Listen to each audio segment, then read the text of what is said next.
আমার 15,000 টাকা লাগবে, 15,000 টাকা দেন। আশা, ব্যবসা বাণিজ্যের অবস্থা ভালো না, কত কষ্ট করে সংসারটা চালাইতেছি দেখতেছো। এখন এতগুলো টাকা আমি কই পাবো? 15,000 টাকা তো অনেক টাকা, তুমি এত টাকা দিয়ে কি করবে? কারণ আমার মোবাইল নষ্ট হয়ে গেছে, একটু পর পর হ্যাং হয়ে যায়, আর এখন তো বন্ধই হয়ে গেছে। ফোন লাগবে, আমি দেখিয়েছি 15,000 দাম, টাকা দেন। তোমার কি মাথা ঠিক আছে আশা? সংসার চলে না ঠিক মতো, দুই বেলা খাইতে পারতেছি না ঠিক মতো, আর তুমি 15,000 টাকা দিয়ে মোবাইল কিনবা? আমি 2 দিনের মধ্যে যদি আপনি আমার মোবাইল নাই না দেন, তাহলে আমি আপনি আর আপনার সংসারের কপালে লাথি মাইরা মাইয়া লয়ে যাবো না। এখন তোমার কাছে ওই যাবে তুই আমার মাইয়া লয়া? কালকে ফোনে কথা কইতেছিলি? এই তুই কালকে ফোনে কথা কইতেছিলি রাত্রিবেলা বাইরে আইসা? কারো লাগবে সত্যি করে কালকে কথা কইতেছিলি? এটা কিন্তু একবার জানে মেলা ফোন। কি জানি মারবেন? কার লগে কথা কইতেছি খুব শুনতে ইচ্ছা করতেছে না? আমি আমার প্রাক্তন প্রেমিকের লগে কথা কইতেছিলাম, আর কয়েকদিনের মধ্যে না আমি আমার প্রেমিকের লগে পলায় যাবো। পারলে থাকেন 2 টাকার মুরব দিয়েছে জিগাইতে কার লগে কথা কই। একসাথে বলে দিতে চাই তো তোর সত্যি করে কর। আমি নাম কইতে পারবো না। তোর মরা আমার কসম কেটে আমি করছি, কালকে রাতে কার সাথে কথা বলতো তার নাম যদি আমার কাছে না মরা মুখ দেখবি, আমি কি করতে পারি ভালো করে জানো, সত্যি করে কর। আলমগীরের লগে কথা কইতেছিলাম। কইলি তুই তুই আলমগীরের লোক আবার কথা কওয়া শুরু করছ? তুই ভুলে গেছ তোর স্বামী ওনারে কি আমি বিয়ে করতে চাইছিলাম? আমি কোনারে ভালোবাসতাম কোনোদিন? আমি সব সময় আলমগীরে ভালোবাসি। আমি বারবার তোমারে কইছি আব্বা আমি আলমগীরে ভালোবাসি, তারপরে জোর করে তুমি আমার ওনার সাথে বিয়ে দিছো।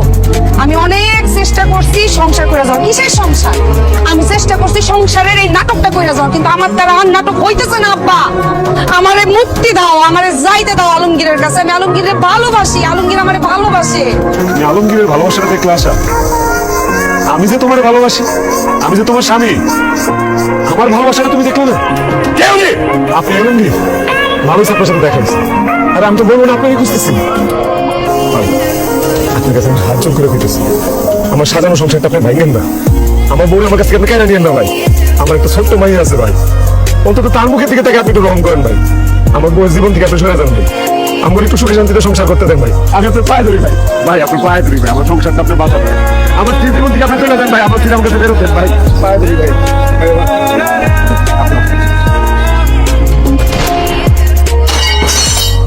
এসব তুমি কি করতেছো আশা? শেষ করে দিতেছি নিজেরে। কি করতেছো? শেষ করে দিতেছো মানে? আপনি কি বুঝেন না যে আমি আপনারে ভালোবাসি না? আপনি কি বুঝেন না যে আমি আলমগীরের ছাড়া থাকতে পারতেছি না? যে জায়গায় আমি আমার ভালোবাসার মানুষটাই পাইতেছি না, ওই জায়গায় আমি বাইচা থাকবো কিসের জন্য? হ্যাঁ, আর যদি আমি বাইচা থাকি, আপনি একটা জিনিস মাথায় রেখে স্ত্রীর মতো আচরণ আপনার লোক আমি কোনোদিন করবো না। আমার আশাকে আপনার হাতে তুলে দিন।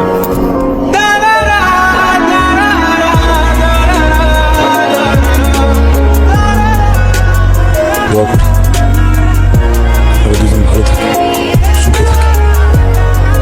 আশার দিকে খেয়াল রেখে ওকে কোনো কষ্ট দিও না। আমার ছেড়ে চলে গেছে মা, আমি আশারে হারায় পালাইছি। একটু আগে ওর প্রেমিকের হাত ধরে আমার সামনে থেকে চলে গেছে।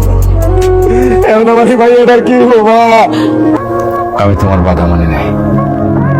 আসলে কি জান, অনেকদিন পরে তোমার কাছে পাইছি তো নিজেকে কন্ট্রোল করে রাখতে পারি নাই। আমার নাম আশা, আমি আলমগীরের পরিচিত। ওই আলমগীর এই আলমগীর তো গত 2 দিন হয়েছে ঢাকায় গেছে, ওই আজকে রাতে 9টায় ওর ফেলাই, ও তো দুবাই যাবে। মানে ও তো 2 দিন ঢাকায় আসছিল না চাচা, তো 2 দিন আমার লগে আসছিল। আমার লগে এই মেয়ে তুমি কে? তোমার সাথে আলমগীর থাকবে কেন? আমি আশা চাচা, আমি আশা। আমার লগে আলমগীরের অনেক দিনের সম্পর্ক ছিল। ও বিদেশ থেকে আমার লগে দেখা করতে আমারে কইছে আমার ভালোবাসা, আমার বিয়ে করতে চায়। এই কথা কয়ে আমার জামাই সংসার ছড়াইছে। আমি আমার জামাইরে চাইরাইছি, ছোট সন্তান চাইরাইছি, কইছে আমার কইছে আমার জামাই লগে ডিভোর্স দিয়ে দিব। তারপর আমার একলা হলাই থুয়া আমার বলছে আমি এই না উনিও বলেন না। আপনি কি বলছেন? এই মহিলা, এই একদম ফালতু কথা কইবেন না। আলমগীর আপনার বিয়ে করবে মানে? আপা এই মহিলা কি কয়? আমার স্বামী মোটেও এরকম না। আপনার স্বামী মানে আপনি? আমি কি মানে? আমি আলমগীরের বউ। আলমগীর এই নীলজ্জ মহিলা, এই নে দাঁড়িয়ে তামসা করো। এই যাও ধাক্কা দাও, দাও তুই ধাক্কা দাও, দাও দাও। ভাই আইন যা খাও তুই জানি কোথায় গেছে।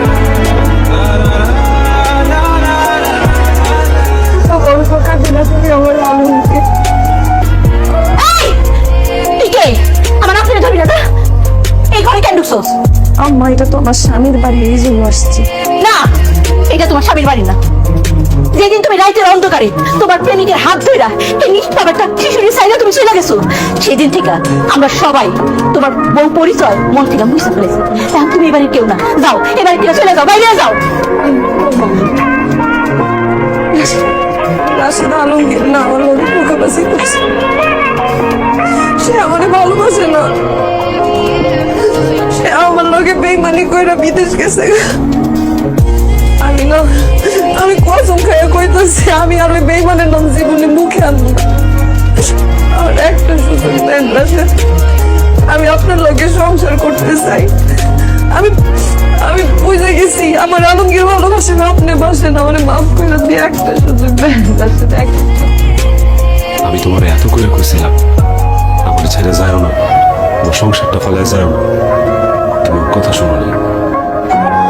তুমি যখন আমার কথা শোনো না, যেই বাপ তোমার জন্ম দিচ্ছে তারে দিয়া তোমার কয়েছে, পুরো এলাকাবাসী গ্রামবাসীর দিয়ে তোমার বোঝানোর চেষ্টা করছে, কারো কথায় পাত্তা দাও। তুমি আলমগীরের ভালোবাসো, আলমগীর তোমারে ভালোবাসে, সেটা যাই না আমি তোমার আলমগীরের হাতে তুলে দিছিলাম। বিশ্বাস করো আশা, ওই দিন আমার বুকটা ফাইটা গেছে, কলিজাটা টুকরা টুকরা হয়ে গেছিল। আমার মাইয়ার মুখের দিকে তাকায় আমার মনে হচ্ছে যে মাটি দুবার হয়ে যায়, আমি মাটিতে ঢুকে যাই না। তারপরে তোমার সুখের কথা চিন্তা করে আমি তোমার ভালোবাসার মানুষের কাছে তোমার যাইতে দিছি। তেমন একটা মানুষের কাছে তুমি তোমার স্বামী, সংসার, বাচ্চা, বাপ মা সবকিছু ফেলায় চলে গেলা, যে মানুষ তোমার ভালোই বাসে। আশা, একটা বিবাহিত মেয়ের কোন পুরুষ মানুষ মন দিয়ে ভালোবাসতে পারে না।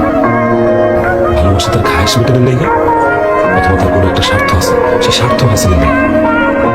একটা বিবাহিত মেয়ের সবচেয়ে বড় আশ্রয় বলো, মাথার উপর ছাদ বলো, অভিভাবক বলো, সেটা হলো তার স্বামী। বিবাহিত মেয়েদের স্বামী ছাড়া অন্য কেউ আপন হয় না, তুমি এটা বুঝতে পারবে। আজকে যদি আমি তোমার আবার গ্রহণ করি, তাহলে এটা একটা অন্যায়ের প্রশ্রয় দেওয়া হলো।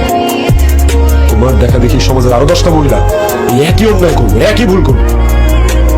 তাই তোমার এই অন্যায়, এই পাপরে আমি প্রশ্রয় দিব। তোমার এই পাপের শাস্তি তোমার পাইতেই হইল, আর তোমার শাস্তি হইল আমি তোমার সাথে সংসার করবো।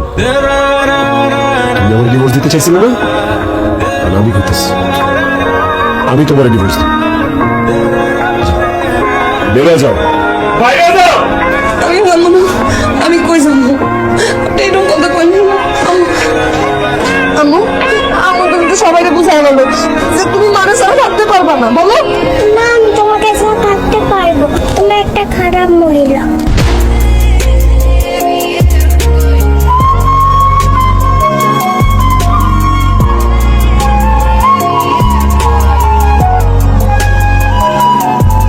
আব্বা, আমার একটু নাই, আমার কি করলো আব্বা? বলছে আমার তো কোথাও জায়গা হলো না আব্বা। তুমি তো আমার ছোটবেলাতে লালছো, পালছো, খাওয়াইছো, জন্ম দিয়েছো, সব করছো। আমার তো আর থাকার কোনো জায়গা নেই আব্বা, আমার একটু আশ্রয় দিবা। আজকে এখন থেকে ধরে নিতেছি আমার মাইয়া মারা গেছে, আমি সঙ্গে জানাজা পড়াবো, সমস্ত গ্রামবাসীকে দাওয়াত দিয়ে আমি 40 টাকা খাওয়াবো। আমার তো নাই, তুমি কেন তোমার মিস্ত্রি না যেন একটা সংসার ভাঙ্গে তস্তত করে কয়েক বছর হাত ধরে চলে যেতে পারে, সেটা তো আমার মাইয়া দিতে পারে না। হ্যাঁ? আমার ভাইকে আশ্রয় দেওয়া দূরের কথা, আমি বাপ হিসেবে তার পরিচয় করে দিতে বলবো। আমি বোঝাতে পারবো না সে আমার মাইয়া। বাইরে বাইরে বলেছি বাইরে।